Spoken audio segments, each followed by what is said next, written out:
Hello, and thank you for learning with us today on DreamSpeak. Today's video deals with one of the most fundamental skills in dream interpretation. When we see people in our dreams, what do they mean? The people, places, and things in our dreams are all parts of us. When friends or family members show up in our dreams, it can be tempting to assume that the dream is commenting on the people that we know in waking life. In fact, we are just borrowing qualities that we see in them to represent parts of ourselves. Let's keep track of the ideas we're discussing on the left side of your screen. When we get a message in our dreams that includes people, everything about those aspects is actually about us. When we start realizing just how many aspects there are within us, it can feel overwhelming. Humans are complex, and we're made up of many parts. When people show up in our dreams, it's easy to get confused by our relationships with those people in waking life and the complicated feelings we sometimes hold towards people that we know. That's why we recommend, instead of referring to dream people as people, refer to them as aspects. Every person in a dream is going to represent an aspect of us, a part of our personality, a part of our consciousness or subconsciousness. Please take a look at our video about big dreams for more on this concept. Let's keep track of some ideas to remember on the right side of your screen. Another important idea for understanding people in dreams is the structure of our mind. The way that we look at the mind is in three major parts. A great metaphor for this is the image of an iceberg. The part above the surface represents the conscious mind. This is the part of our mind that gets us through daily life. It's the part of our mind that's tied to keen awareness of what we see, what we smell, the topics under discussion when we're talking to other people, all of the things that we think of as ordinary states of mind. Our subconscious mind is the part of our mind that is below the surface, but is directly tied to our conscious mind. Subconscious activity drives our conscious life.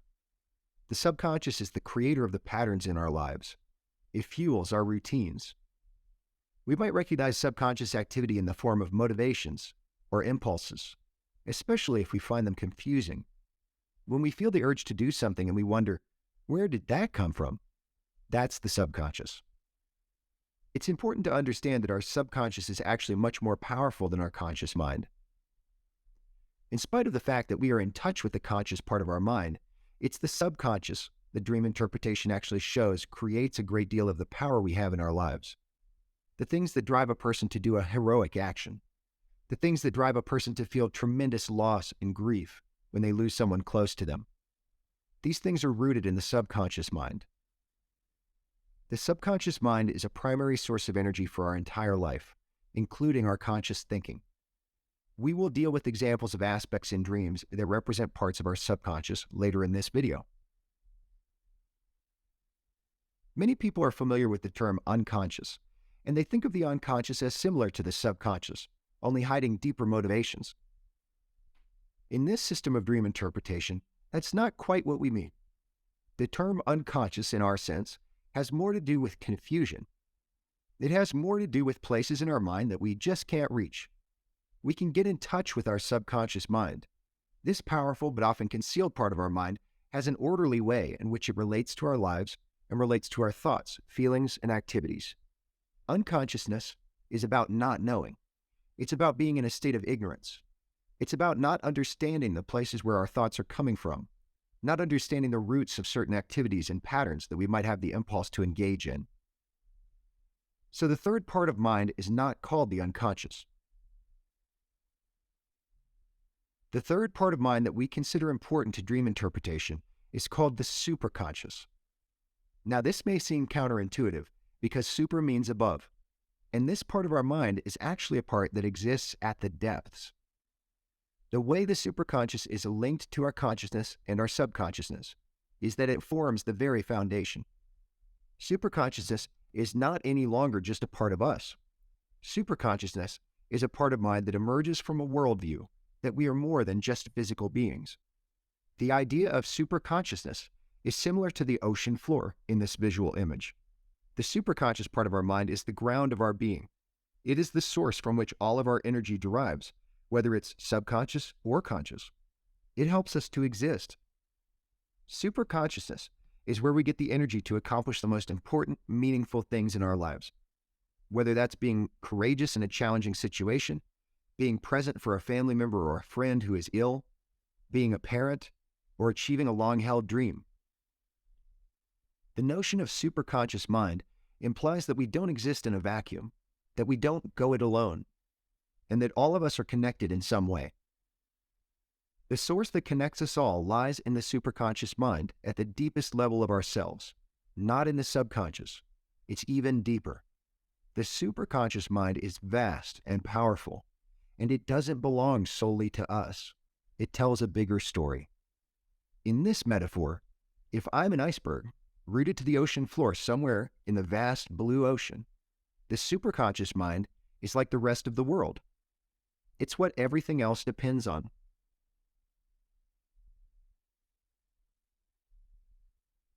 We call this concept of 3 layers of mind tri-mind: the conscious, the subconscious, and the superconscious.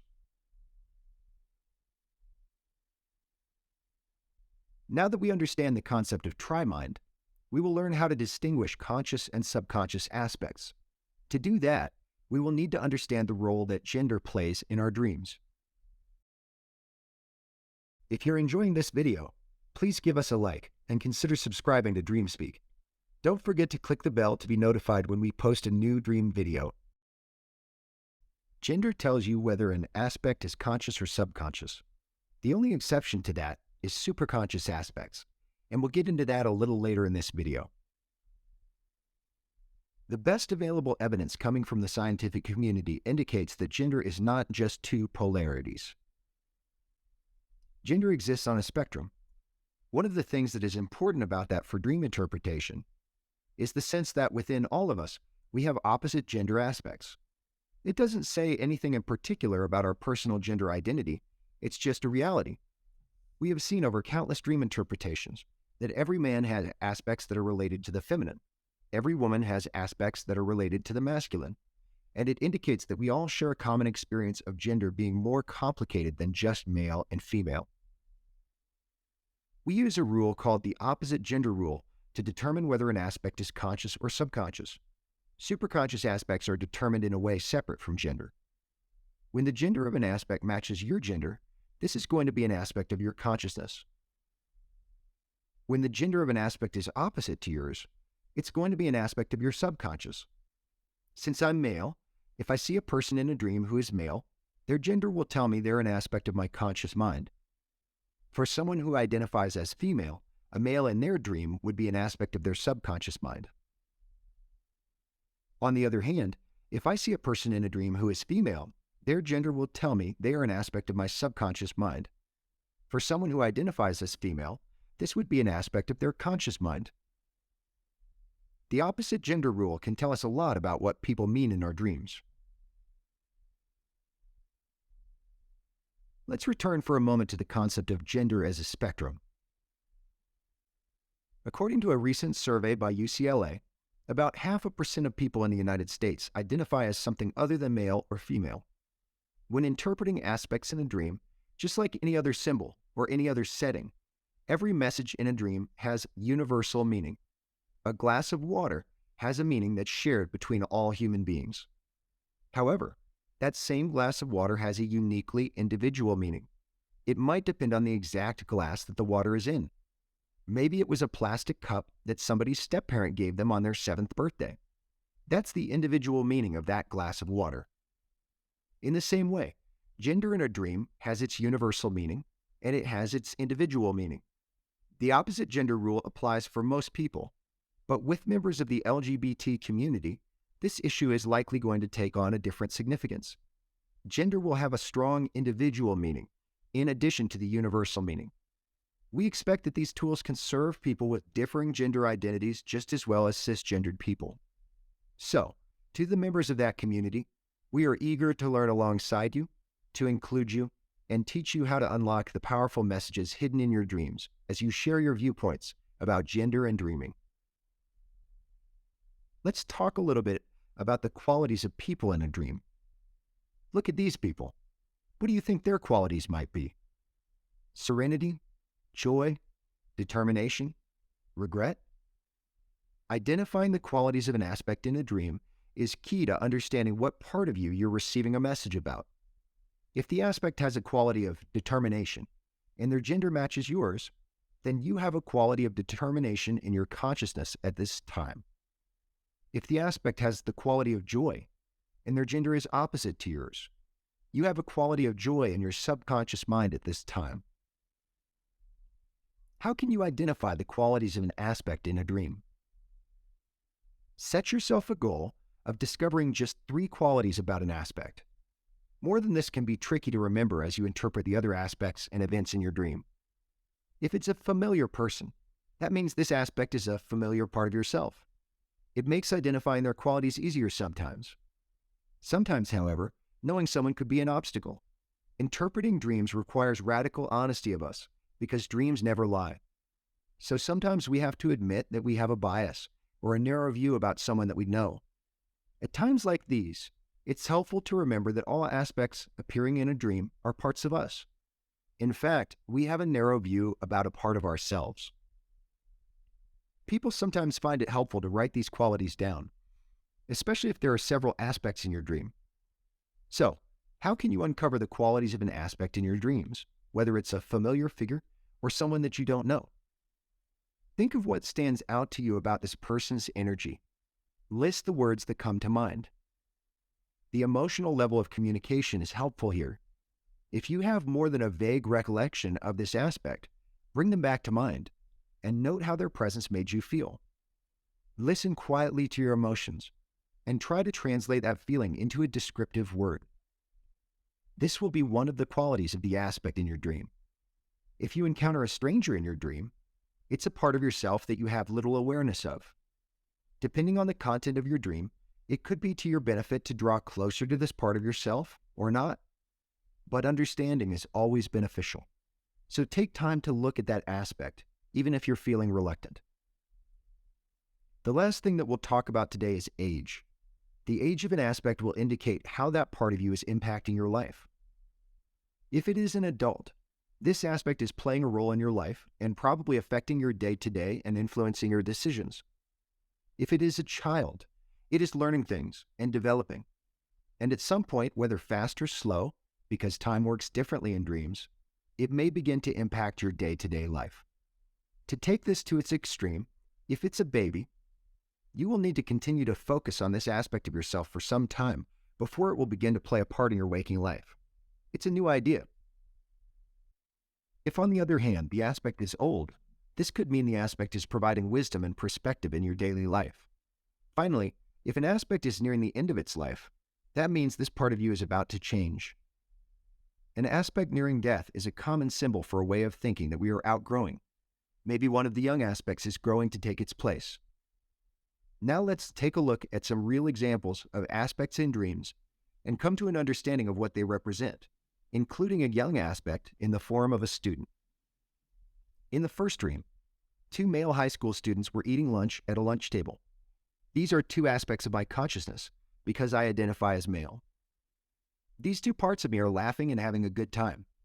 This indicates that these aspects of me are tied to sources of happiness. To flesh out what they represent, I needed to take a look at what they were eating. It was school lunch.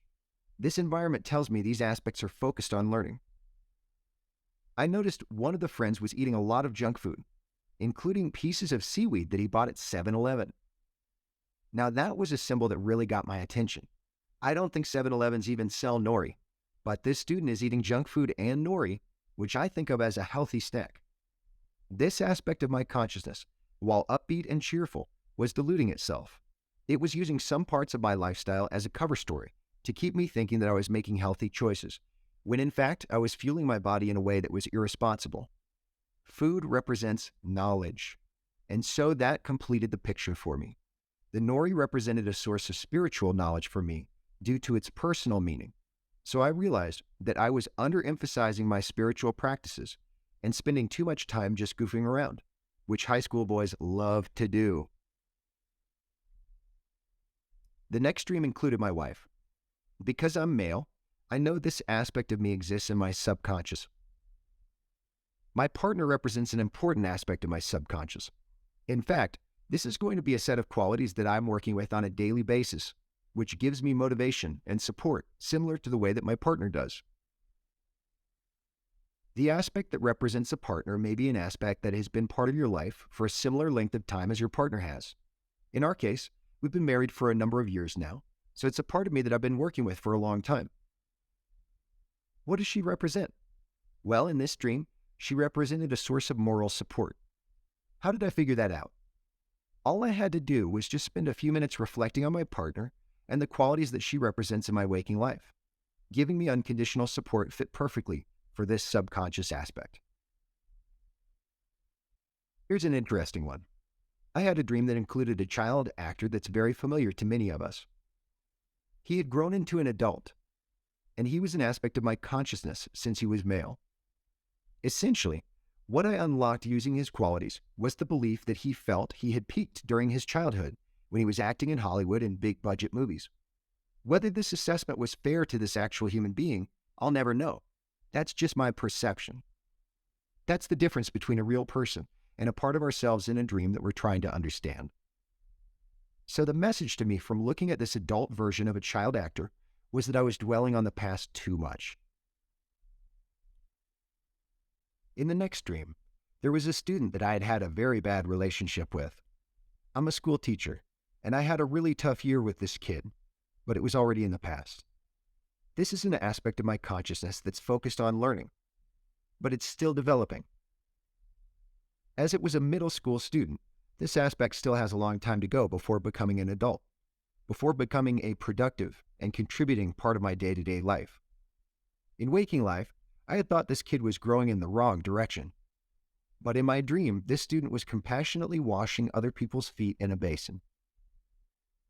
What I realized was, since I had had that student in my classroom, I had grown a lot as a person, and an aspect of my consciousness that used to be constantly running me down with self-criticism had become an aspect of me that knew the value of compassion. Finally, we're going to talk about the third category of aspects. This is a guru from India that I've read several books by and been very inspired by over the years. He represents an aspect of my superconscious mind. And in this dream, the guru came to visit me, but he was working at a summer camp, and he had just rolled up his sleeves and was wearing work clothes. He wasn't wearing the robes of the priestly class. He was just working hard to support the development of the youth at the camp, which I thought was really great. When you interpret a superconscious aspect, you don't identify them as superconscious by their gender. You identify them as superconscious by the authority which they hold in your worldview. So for many people, figures like doctors or lawyers might be superconscious aspects. For other people, religious leaders like this one might be superconscious aspects. And the most common superconscious aspect by far is our parents. In pretty much any dream where we dream about our parents, they are going to represent superconscious aspects. As we talked about earlier when we were speaking about tri-mind, the superconsciousness is the very root of who we are. It is the source from which everything that we value about ourselves comes. And I recognize that this is a really big assertion because it has huge philosophical implications. This system of dream interpretation embraces the idea that ultimately there is order and a benign nature to the universe, that we are connected, and that human life has value. Personally, we never disrespect the views of people that feel strongly that this view is incorrect. We're always curious, and we always want to learn more. But years and years of interpreting dreams have made it very difficult for we at DreamSpeak to deny that at the root of our existence is something benevolent. That doesn't mean that superconscious aspects can't appear negative, dark, even wicked. It's not that everything in the world is perfect. It's more about the fact that because life has value and that we come from somewhere, we must all have a viewpoint on the biggest questions in life. That's about as much as you need to be able to accept to understand a superconscious aspect in a dream. These aspects give us messages about the way that we're answering these questions at the time. Whether it's a religious leader or our parents, once we know that an aspect is superconscious, then we need to start looking at this aspect in a special way. This aspect is not here to tell us things about our day-to-day life like a conscious or subconscious aspect does. This aspect is here to drive our thinking about the biggest questions in life. At first, we might think, well, a superconscious aspect represents God or divinity. We have never found that to be the case. Instead, in the same highly personal way as every symbol and aspect in a dream does, the superconscious aspect shows us what the bigger questions are that we're thinking about at the time and what our attitude towards life is at the biggest level. How are we thinking? How are we looking at things? That's why sometimes a superconscious aspect can be dark, not blissful. Maybe we're having a down time in our life. Maybe we're thinking a lot about the bad things in the world. On the other hand, if we have realized something that is true for us, we may find this profoundly reassuring, and a superconscious aspect may appear in our dreams that is full of light and hope. Sometimes, if there's a superconscious aspect in a dream, we'll know it right away, just from their emotional vibration. In this particular dream, that was the case. What they're here to share with you is still based on their qualities, so it's still beneficial to make a list of 3 qualities. If I were to do that for this guru, I would say wisdom, inner peace, and hard work. Those 3 qualities were, at the time, what I was thinking about divinity. I was thinking, if I die with those 3 qualities in abundance, I will feel that I had a well-lived life. That's what superconscious aspects are all about. They give us the guiding North Stars for our life. Or rather, they point out to us what North Stars we've been following. They are not God. They are still just a part of us. At the time I had this dream, I was in a good period in my life. So this guru showed up to me to remind me that to achieve inner peace, I should work hard in a selfless way, helping others. Thank you so much for learning with us today on DreamSpeak. Take these ideas about people in your dreams and put them to work tonight. We would love to hear feedback from you. Stay curious and ask your questions below. Our socials are in the description. You can submit a dream at dreamspeak.us. Thank you so much for watching, and keep dreaming.